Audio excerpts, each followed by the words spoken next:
Bien-aimés en Christ Jésus, Shalom. C'est votre humble serviteur Reza Matata dans notre nouveau numéro Jésus sauve. Partout vous nous suivez, que ce soit aux États-Unis, que ce soit en Europe, que ce soit en Afrique, que ce soit en Asie, en RDC, que ce soit en Afrique du Sud, en Angola. Je sais que vous êtes nombreux en train de nous suivre. Que la paix du Seigneur soit avec vous. Nous allons partager dans Jean chapitre 3, le verset 16. Un verset connu de plusieurs, mais un verset extraordinaire. Jean chapitre 3, le verset 16, j'ai lu la version second 21 pour nous tous.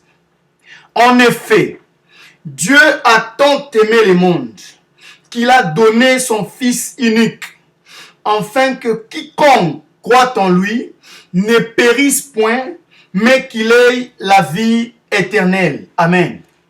Dieu a commencé à aimer une première fois. Cela n'était pas suffisant. Il a aimé une deuxième fois. Cela n'était pas suffisant. Jusqu'à ce que son amour déborda. Et Dieu a pu donner son Fils unique, afin que quiconque croit en lui ne périsse point, mais qu'il ait la vie éternelle. Dieu n'a pas donné son Fils unique pour que seule l'Église soit sauvée. Mais Dieu a donné son Fils afin que même toi qui me suis en ce moment, pour que tu sois également sauvé. Cela ne concerne pas seulement une catégorie de personnes, moins encore un seul peuple, mais cela te concerne aussi toi qui me suis en ces instants. Retenez une chose, nous avons tous été créés par celui qui vit éternellement, mais nous ne possédons pas tous la vie éternelle. Je l'ai dit différemment, nous avons tous été créés par Dieu, mais nous ne sommes pas tous les enfants de Dieu. Pourquoi? Parce que la Bible dit, à tous ceux qui l'ont reçu, en ceux qui croient en son nom, il leur a donné le pouvoir de devenir les enfants de Dieu. Comme pour dire, on ne peut que devenir un enfant de Dieu. Et la seule possibilité que nous avons pour devenir les enfants de Dieu, c'est de recevoir Jésus comme notre Sauveur et notre Seigneur.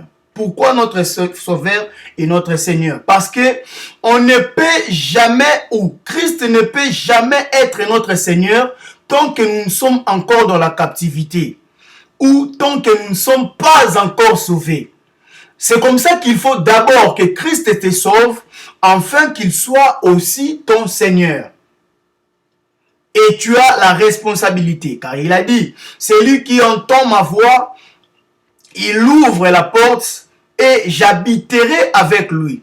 Et sa voix, tu ne peux l'entendre qu'à travers les paroles que tu es en train d'entendre à ces instants. Ne dis jamais que mon temps n'est pas encore arrivé, parce que le temps appartient à l'Éternel, comme l'a si bien dit la Bible. La Bible dit que demain appartient à l'Éternel. Aujourd'hui t'appartient, mais demain appartient à l'Éternel. Et celui qui croit avec moi, il peut dire Amen. Alléluia. La seule possibilité, bien-aimé, d'accéder à la vie éternelle ou de posséder la vie éternelle, c'est de recevoir Jésus-Christ, de lui donner sa vie et de se laisser conduire par Jésus-Christ. Christ revient bientôt et le message de la croix est très important pour qu'un plus grand nombre soit sauvé. Celui qui croit avec moi, qu'il croit qu'il peut faire cette prière avec moi, qu'il place également la main dans son cœur, même celui qui pense qu'il peut également renouveler son engagement, il peut aussi placer toutefois sa main sur son cœur et il répète cette prière après moi. Seigneur Jésus, j'ai entendu ta voix, je reconnais mes fautes, je suis un pécheur. Aujourd'hui, j'accepte, je renonce à mes voies.